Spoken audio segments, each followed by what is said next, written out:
All right, you guys, so if you're watching this video, you're probably having problems with preparing for the PTE. In light of this, today I want to talk about 7 things that you need to do when you are preparing for the PTE. Now, without further ado, let's jump right in, shall we?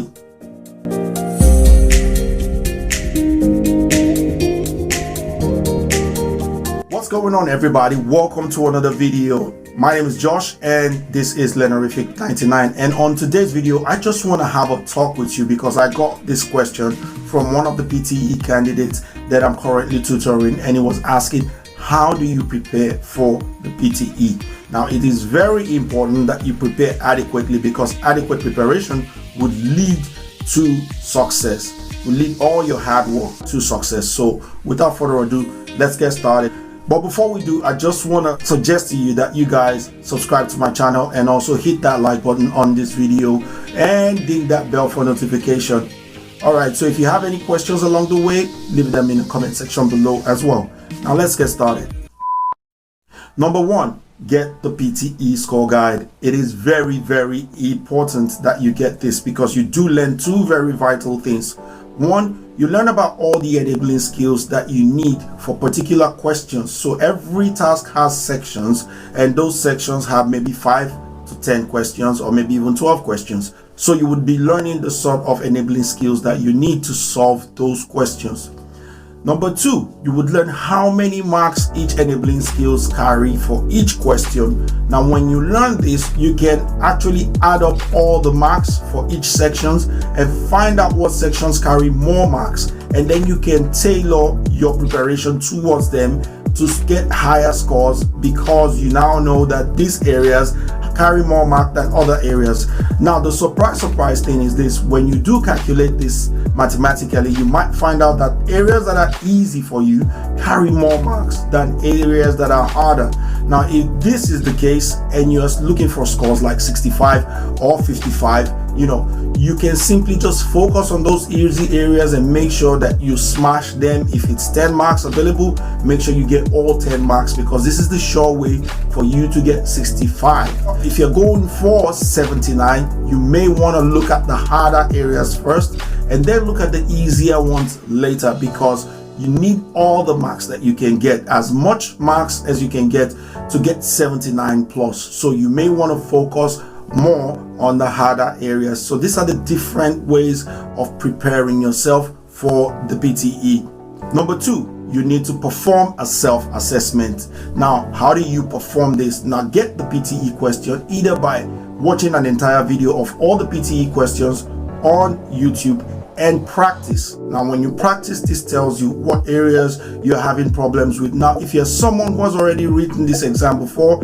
you may want to skip this step and just write down those areas, make a note of those areas that were difficult for you when you took the exam or that have been difficult in your previous preparation towards this examination, because this now becomes your area of focus. It is very important that you have areas of focus and plan towards them. Number 3, it is really important that you plan out your studies. Now, planning out your studies would include, but not limited to, areas of focus, planning out your study schedules, and planning how long it will take you to prepare for the examination. Now, for some people, you may need 1 month, and for some other people, you may need 2 to 3 months. It depends on your English level, how confident you are, and if you have actually taken this assessment before to know what bands you scored prior to now. Now, if you are someone who's just shy of maybe a few marks to get 79 plus, or you are a few marks shy of getting band 8, you may want, and you're on band 7 in the IELTS, you may want to take 1 month to prepare for this. But if you are a bit lower and you want to score that 79 plus, maybe 2 to 3 months would suffice. So plan out your studies. Number 4, make sacrifices to create time. Now, you need as much time as possible to prepare for this examination. So you need to make a lot of sacrifices. Now, for some of you, you may want to take some time out from work just to create more time for yourself to prepare for this examination. Possibly a week or 2 weeks before the exam, just take time off work. Or if you're a student, You may want to register for this exam when you're on holidays and you are no longer having classes that will distract you from preparing yourself for this examination. It depends on how important and how urgent it is for you to get this paper. Now, I would suggest to you that you take as much time as you possibly can to prepare. But also, if you are lacking time and you can't take time off work, because we all know we need this money, the cheddars, the dineros, or the wadadas as we call it in my country, we all need the money, and we can't, and it's maybe not possible for us to sacrifice our work, possibly because we're casual and we can't take paid leave. Well, you can sacrifice other things like your leisure time.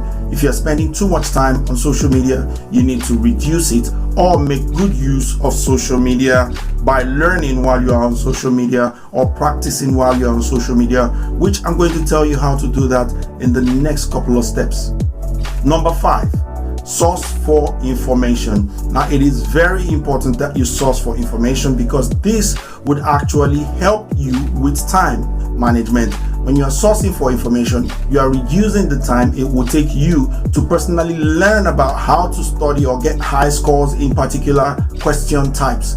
So it is very important that you source for information, but be wary when you're sourcing for information that those information are actually right for you. So make sure that you cover the basics when you are getting information. So how do you get information? Simply look for the how-to information, how to prepare for PTE, how to solve this question or how to solve that question, how to solve retail lecture, how to solve jumbled paragraph or reorder paragraph, and so on and so forth. So make sure that you sieve those information properly and check the PTE score guide just for reassurance, okay?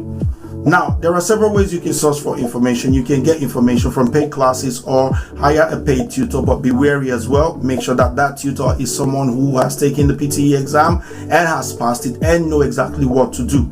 Now, the second way is by watching YouTube videos like you are doing at the moment, or sourcing for online information. Now, the third thing is you can have a chat with maybe your friends who are also writing the PTE. There may be some areas that they have skills or information that you are lacking. For me, for instance, one of my friends, I met with him like about 2 or 3 days just to give him some tutorials before we both wrote the PTE exam. And what happened was that he showed me an information that helped me out with the writing part of the test. Now, that information was very small, but it was very vital to me doing better, to me performing better in the PTE, and I did perform admirably in the PTE examination. So you never know who you will get information from. Just make sure that you are exchanging information, tutor, and also make sure that you get tutored by friends. It's a cheap way to get information as well. Number 6, this is something that goes without saying. Practice, practice, practice. Now, you have to practice as many times as possible. So now I want to talk about practicing when you are someone who is time poor. So you've made out your plans, but even that on that plan, you still have limited time to study. Well, I can tell you categorically that when you are studying or preparing for the PTE, one of the ways that you can improve on the go is by practicing the entirety of the speaking test while you're on the go. You do not necessarily have to sit behind a computer before you practice. For instance, if you are reading a magazine, you can read it out loud. That will be practicing read aloud, but make sure that you are not disturbing anyone while you're at it. Now, another way you can practice is, for instance, retail lecture and repeat sentences can be practiced when you're listening to the radio and a news is going on, or you're listening to an interview. You can practice retail lecture. Or if you're watching a TED Talk, something that inspires you, you can finish that TED Talk or pause the video, and after listening for 90 seconds and just say to yourself, this is what this person is talking about. First of all, what that helps you with is it helps you to come to an understanding that you actually understand what you have been listening to. The second thing is it improves your skill when you are practicing. Now, other ways of practicing is when you are texting or communicating with people. Every type of communication you make from now on, make sure that you are making it in English. So if you're making communication, you're texting someone or you are leaving messages or information on social media, make sure that it is in English, and make sure that you are spelling the words in full and not in shorthand like LOLs and LMAFOs and so on and so forth.